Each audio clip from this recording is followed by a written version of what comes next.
Well, good afternoon, everyone. I know I don't need to say it, but for this group that's here and everyone of pausing to be just in this moment. And a huge thank you, Principal Rand, Superintendent Cox, and the staff, teachers, support staff, and students from Webster. So, come on up. Come on up. Taking a little time out of their day, and I think it's probably appropriate for those of us in this group, myself included, who have spent time in school lunchrooms. I want to make sure we thank our staff, that some of them are here today that we see.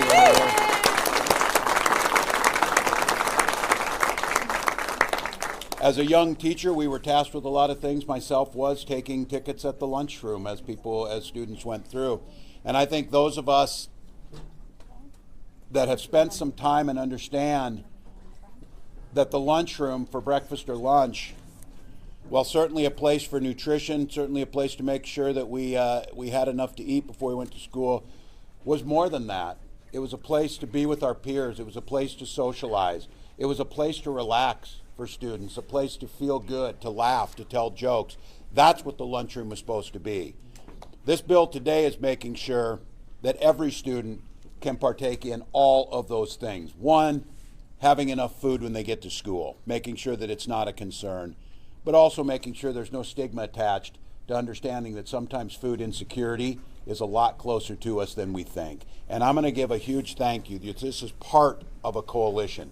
Folks that are standing here across the spectrum, from health providers to activists to children's advocates, to just numerous people who are here who have literally spent decades working on this issue of food insecurity and knowing that there are a lot of pieces to make sure that no one, especially no child, ever goes hungry in Minnesota. A land of bounty, a land of plenty, a land that feeds the world. We are certainly, and in just a few moments, going to guarantee by law, we will feed our children. We will feed everyone else.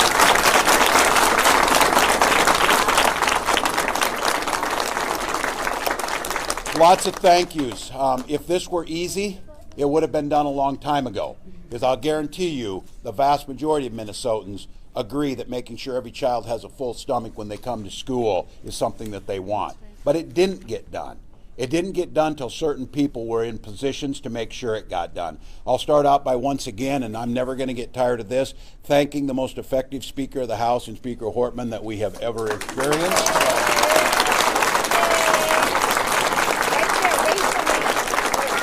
You're going to hear from the authors, you're going to hear from advocates, you're going to hear from fellow students who took it upon themselves to make sure that their peers were fed. But I do want to make note that while we're at wonderful Webster Elementary, we're also in the Senate district of the other leader that made this happen after all these years, Senator Dietzich.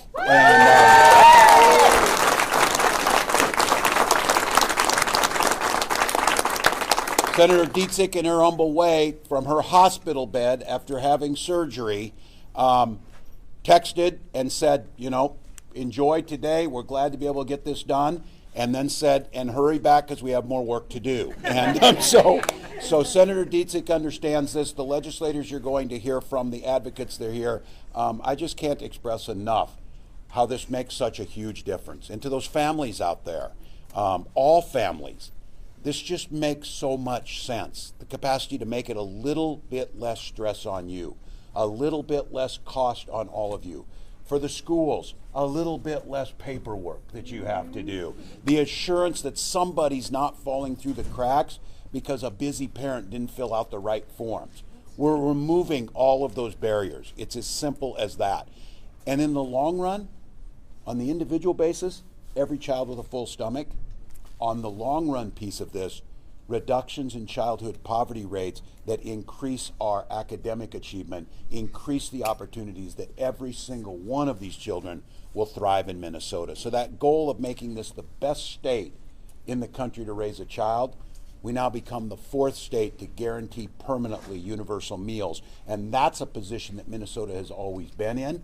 It's a position now with this group of legislators and activists and folks that want to get things done and partners that Minnesota is once again putting ourselves to the forefront of doing the right things and making sure that we're getting results. And I say to all of you, for many of us, and you're going to hear from one of those, many people here have spent careers advocating for pieces of this food security piece, this being a fundamental one, and that moment is upon us right now. It's exciting to believe what we can do. We can create the community that we want.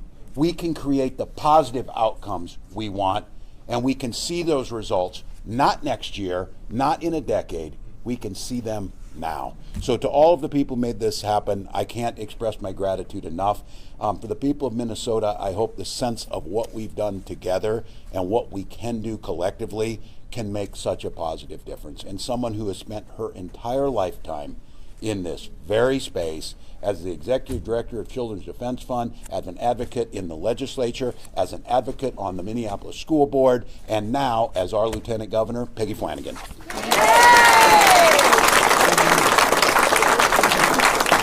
And the deputy. Woo! Thank you for having us at your school today. You guys, we really appreciate it. And I want to specifically thank our student, Emma, who gave me a hug in the hallway. So today is a really good day. Today we are feeding kids on the day that is the Feast of St. Patrick. Woo! And to my mom, that would mean a whole lot. And I have a picture of her and of me, remarkably similar to this child who is right here today. And I wanted her to be here. So I'm going to put this right there. So this one really hits home, and I have my daughter Siobhan with me here today because 2 years ago, as she started through her communion preparation, they asked all of the students, what would you do if you could do one thing, to ask state leaders to do one thing for our people and for our community? And she said, I'd feed kids breakfast and lunch. And so our young people know what is right and what is just. And it is making sure that everyone has food in their bellies. So being here in the cafeteria is incredibly powerful space to sign this bill, providing free breakfast and lunch to students across Minnesota. I know that y'all have wiggles, right? You got those wiggles, that's okay. For far too many of our young people, the school cafeteria has been a place of shame and stigma for our students with different colored lunch tickets, our students with lunch debt, our students who skip meals. Hunger is often invisible. It looks like distraction or tiredness or disinterest. It can be easy to miss the students who are falling behind because they're trying to learn on an empty stomach. But we know that 1 in 6 children go hungry in Minnesota, and that 1 in 4 of our food insecure children do not qualify for financial help with school meals. So to our decision makers who believe they have never met someone who is experiencing or has experienced hunger, hi, my name is Peggy Flanagan, and I was 1 in 6 of those Minnesota children who experienced hunger. I am one of the children who grew up with a different colored lunch ticket because my family utilized free and reduced price lunch. We used what back in the day we used to call food stamps, which is now SNAP, to help put food on the table. And even with that assistance, there were nights where I ate and my mom said she simply wasn't hungry. It wasn't until I was an adult and I was a parent that I realized that she was lying to protect me from the reality of our food insecurity, that she was hungry. By providing free breakfast and lunch to all of our students, we are removing barriers and removing stigma from the lunchroom. We are helping family pocketbooks, especially for those 1 in 4 who don't qualify for financial assistance with school meals. We are leading with our values that no child should go hungry for any reason, period. This is an investment in the well-being of our children, as well as an investment in their academic success. And to remind us who we are and where we come from, I brought one of my childhood best friends today. Carissa is here, who also qualified for free and reduced price lunch. This is an investment. It is generation changing. I am so excited. And when we signed the minimum wage bill a decade ago, that was the most important thing I had ever worked on in my life. Today, this becomes the most important thing I've ever worked on in my life.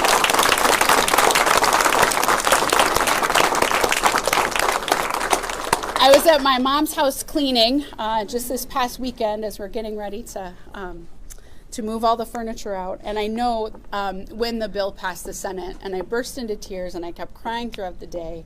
And I know that my mom is here. And to myself, I call this bill the Pat Flanagan School Meals Act. So this day is for you, Mom. Whew. All right. We did it. We got through it. Right? Okay, that's good. So with that, I'd like to introduce to you our incredible speaker who works on behalf of Minnesota's children every day, Speaker Melissa Hortman.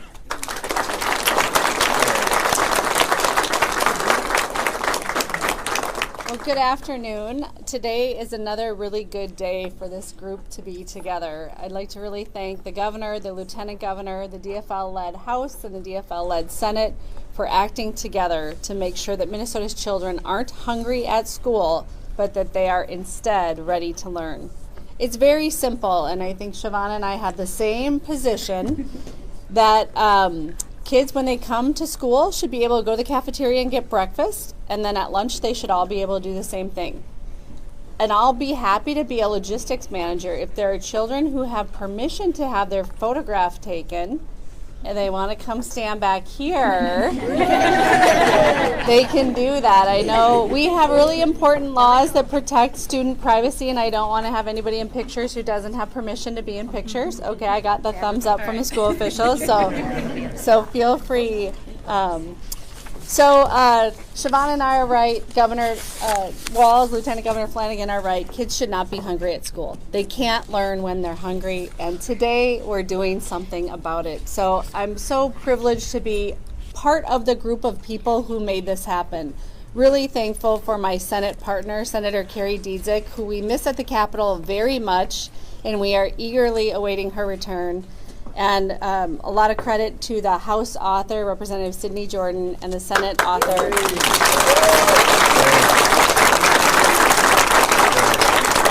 And the Senate author, Senator Heather Gustafson. And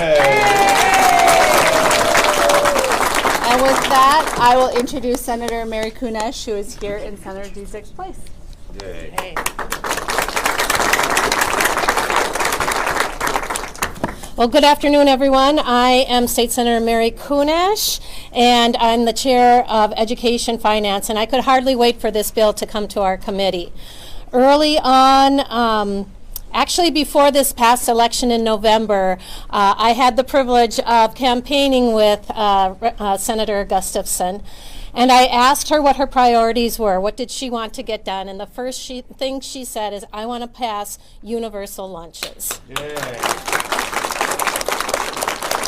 And with days of being elected, she contacted me and said, okay, how do I do that? So she did it. She did it, and she did it for all of these kids here, and she did it for all the kids across Minnesota. And she did it for a wonderful young woman, Wanser, who came from Senator Gustafson's district to testify time and time again with messages from the youth all over Minnesota. As a teacher of 25 years, I could see that hunger in students' eyes. I could tell when they came in the morning just what kind of a mood they were, and oftentimes it was because they were hungry. And we would say, go make yourself a bowl of instant oatmeal. There's some bananas over there. We knew that when kids went home at night, they oftentimes were not going home to much food at all. So we would bag up whatever was left and send it home with them. We knew that the holidays and breaks were going to be really hard on them.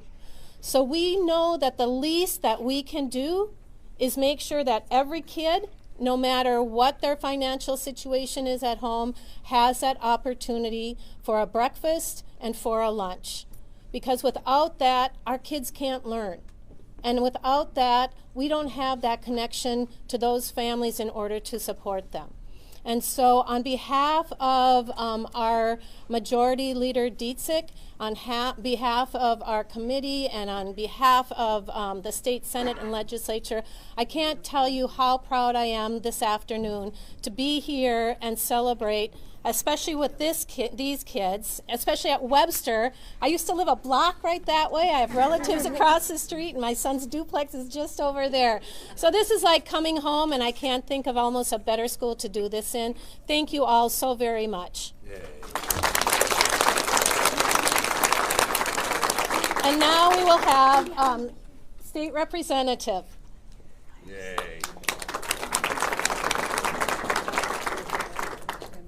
Hey everyone, welcome to Northeast Minneapolis. Yay. You're in my district right now, so you're all my constituents. Thank you for being here. This bill is for you. This bill is to make sure that you can have fun at school. So this is a bill to make sure that you can read the books that you want to read and learn how to do math so that you can build buildings and bridges and just be the best people that you can be. So thank you for being here, and thank you for supporting Meals for All. Yeah.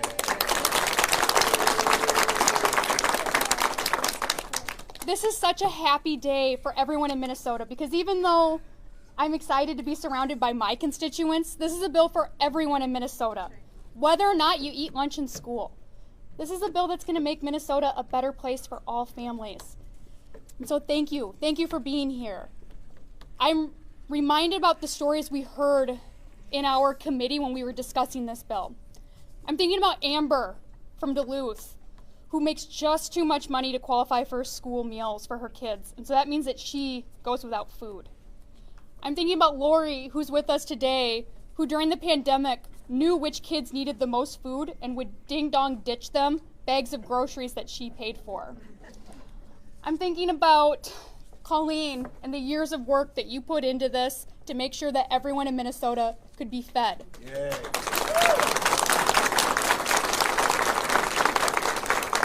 And I'm thinking about Minneapolis public schools and all of our public schools here in Minnesota that make sure we educate children and know that making sure that food is part of that education that we all get to benefit from. Yay. So thank you, Governor. Thank you, Lieutenant Governor Flanagan.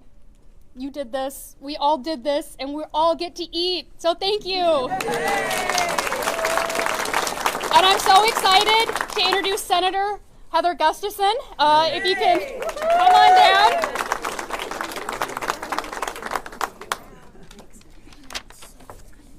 Hello, it's as a current teacher, it is a joy to be back in a school again. So thank you to have all the students who are here today. The Universal Meals Bill provides lunch and breakfast to all Minnesota students. And if we think about that in different ways, it means it's putting money back in the pockets of families. It makes sure students have what they need at school. And most importantly, it ensures our children have the food they need to learn and be healthy. Being hungry makes it almost impossible to learn. And yet there's not a literacy program or a math strategy that's going to improve scores if a student doesn't know where their next meal is coming from. As a mom of 4 and a current licensed teacher, I have seen both sides of this. Many years, our family struggled financially. Many of those years, I was a single mom with maybe $20 left over after all the bills were paid until the next paycheck came in. This would have helped me a lot. As a teacher, students would come to my classroom daily looking for any food I could spare, and not just for them, but for their siblings as well. I'm relieved that these students will now have a reliable meal every day. This bill gives money back to Minnesota families. Families could use a break right now. In my district, a family in White Bear Lake with 2 students could save around $1,872 per school year. That's why we called it in the Senate a lunchbox tax cut, because it gives money back to families. Right. But the most important part of this bill is that students in Minnesota, kindergarten through 12th grade, are going to have a guaranteed breakfast and lunch when they're in school. This means no student in our state will go without the food they need to be healthy. It's one less thing for our students to worry about. They don't have to worry about how much money is in their lunch account. They don't have to worry about asking their parents to fill out a form. They don't have to worry about what they're going to eat or where they're going to eat that day. We're just going to feed the kids. Yay! That's what this is all about. I want to thank Hunger Solutions, particularly Leah and Matt, who I think you may hear from later. They were a huge help and hard work on this bill. Their passion for this cause was inspiring. It was appreciated. I also want to send a special shout out and thank you to my majority leader, but Minnesota's majority leader, Senator Carrie Dietzick, who still from her hospital bed is the glue keeping us together, still running the show. Her unyielding support for this bill is what made it happen. Her leadership, so many good things for Minnesota, has already happened, and this is just another example of that mission. To close out, I want to thank Lieutenant Governor Flanagan, who called me all the time to cheer me on. And I appreciated that because it does, those days are long and you feel like you're not getting everything that you want to happen in the time you want it. But she was just so positive, and it meant so much to her. And also Governor Walz, he made universal meals a priority this session. And that bill tells Minnesota students, families, and schools that we have their back. So thank you to Governor Walz, Lieutenant Governor Peggy Flanagan. Happy St. Patrick's Day.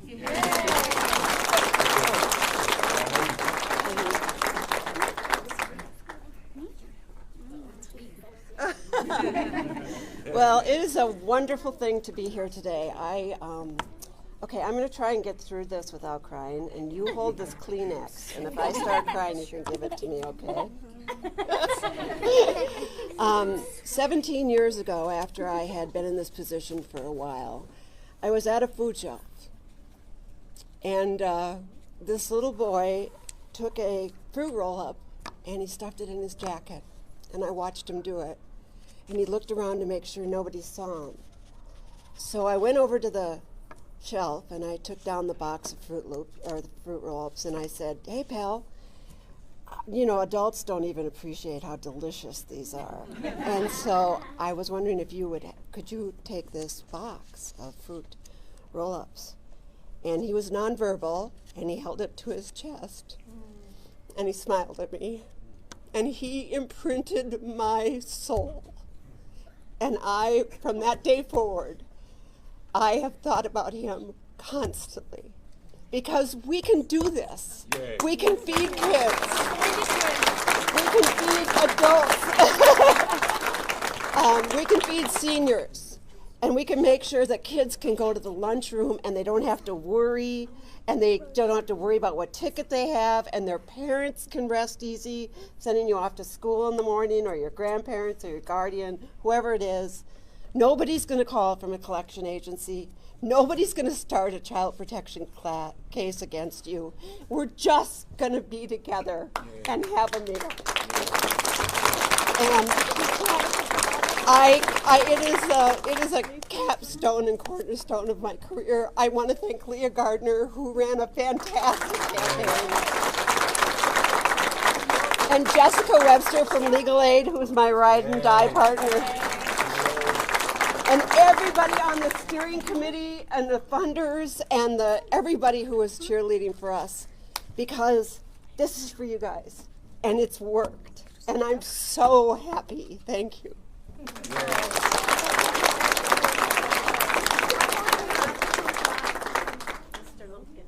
Will here? All right. Bring it home. We're on that TV. Yeah. So, my name is Will Lumpkins, and I'm a youth for Appetite for Change. And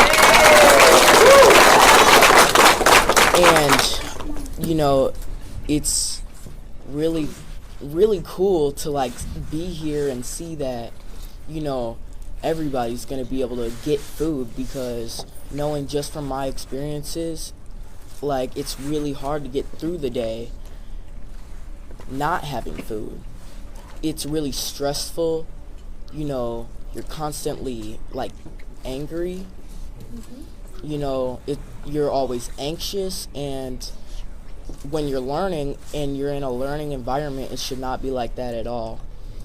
And I'm gonna keep this short and sweet, but I just want to emphasize that getting free food is just a start, but you know,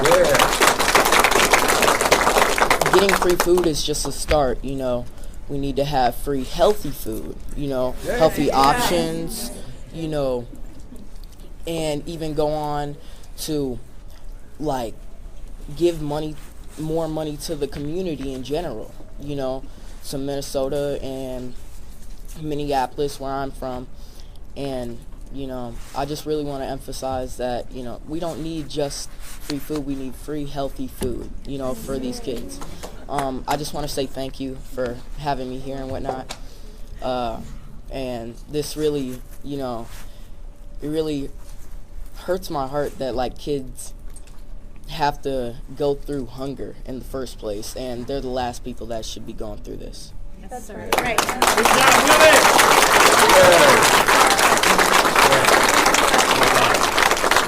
Well done. Well, it's literally today. Our children are watching us. They're watching how we act. They're watching how we govern. They're watching how we talk to one another, and they're asking and watching, what do we dream for? I'm going to give some thanks to the folks you don't see. They have crawled out of the depths of the Capitol. Aaron Bailey and the Children's Cabinet of the work doing every day. All of the staff, Leah Montgomery and her team that helps craft these bills and bring things together. All of the advocates are here. And I'm just, for the folks listening and Minnesotans, the stories from Will and Colleen and every one of these groups up here, friends from Mankato that we're together. We know this is all over where we've done this together.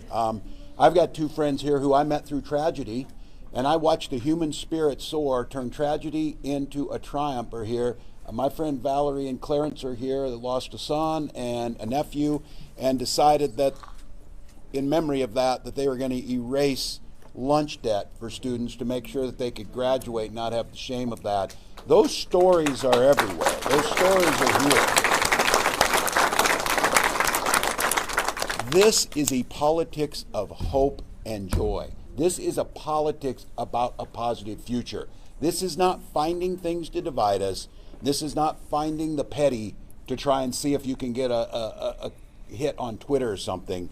This is truly about doing what's right for the future. So with that, see how this works? I'm going to sign that and it's going to become law. Are you ready? Let's go. I got to sit there. You can stay there. This one you take the seat. This one back. You guys stay here. You stay here. Lieutenant Governor. First Lady here. I'm here. I'm kind of in a sea, and then you guys can stand behind here. But don't switch. All of You those don't want folks to be too high. worked on it, There you and go. they voted and raised their hand. Hey, will you explain how you're going to sign it? That's what I'm doing. Can you tell she's a teacher? Yeah. English teacher. Yeah. All right. So they passed this. You heard that from the Speaker of the House, Hortman, and then the Senate. And then they pass it. Then they get it together, make sure it's the same, and then they vote on that and it's the same. And then they send it over, and the President of the Senate signs it, Secretary of the Senate, Chief Clerk of the House of Representatives, and then this guy, he does all the hard work. He writes this up. And so what I do now is I use these pens. They're special for this, and I sign it. And there's going to be 4 of them because we're going to give these pens out to a few of those people back there. So I sign my name like 1 letter at a time. You ready? That's a very sloppy T. Very sloppy rest of Tim. That's a J. Can you guess what that's for? Middle name? Yeah. Who said that? Very nice. Okay. And then the next one is what? And there you go. Governor, we should rotate a little bit so some of the kids in So the they can back, see it. We'll hold this up. So here we go. some of the kids in the back. My parents were not very creative. They couldn't think of a different name. Tim, and my middle name. Stand on your tiptoes. And then switch with I feel someone like you maybe should have in voted for front. my parents. They should have called me Brick. Brick Walz. It is now law.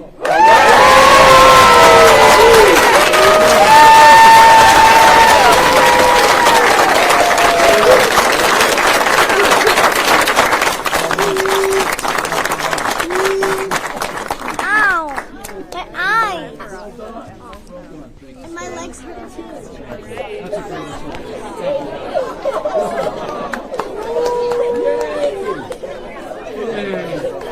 job, Webster. All right.